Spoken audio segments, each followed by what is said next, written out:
Oke, baik.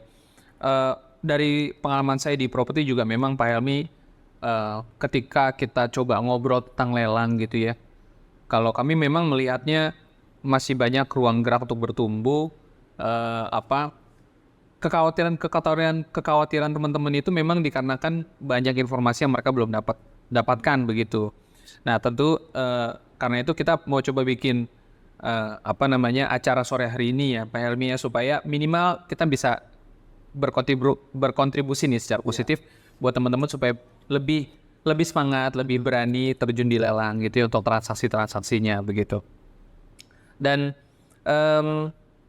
kalau Pak Helmi melihatnya lelang ini seperti apa sih peran pentingnya untuk negara dan juga ekonomi? Kalau dari sudut pandang Pak Helmi sebagai seorang pejabat lelang seperti apa?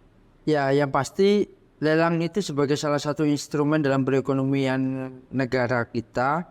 Dia adalah dari pelaksanaan lelang itu bisa menghasilkan PNBP berupa biaya lelang baik penjual pembeli, efek domino lainnya nanti di situ akan muncul BPH, BPHTB bagi penerimaan daerah, dan termasuk kalau lelang eksekusi hak tanggungan otomatis akan menyehatkan kembali perbankan.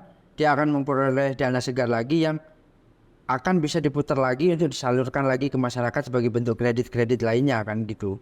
Jadi ya sebenarnya kalau dibilang lelang itu ya memegang peranan yang cukup penting juga sih dalam perekonomian di negara kita. Mungkin peranan itu tidak akan bisa sebesar dari teman-temannya di pajak yang memperoleh hasil dari pungutan pajak gitu.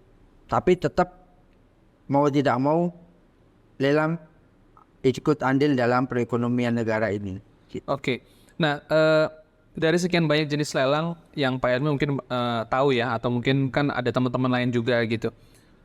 Kan ada lelang sukarela, lalu ada lelang eksekusi hak tanggungan.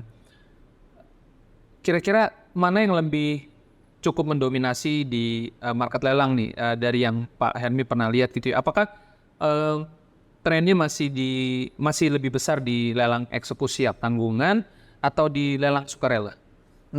Gini, mungkin saya jelaskan dulu ya. Lelang itu sebenarnya prinsipnya cuma dua, lelang eksekusi non eksekusi. Ya. Nah, lelang eksekusi ini banyak ya turunan dari lelang eksekusi kayak eksekusi pengadilan, pailit, hak tanggungan, fidusia, terus rampasan negara segala macam.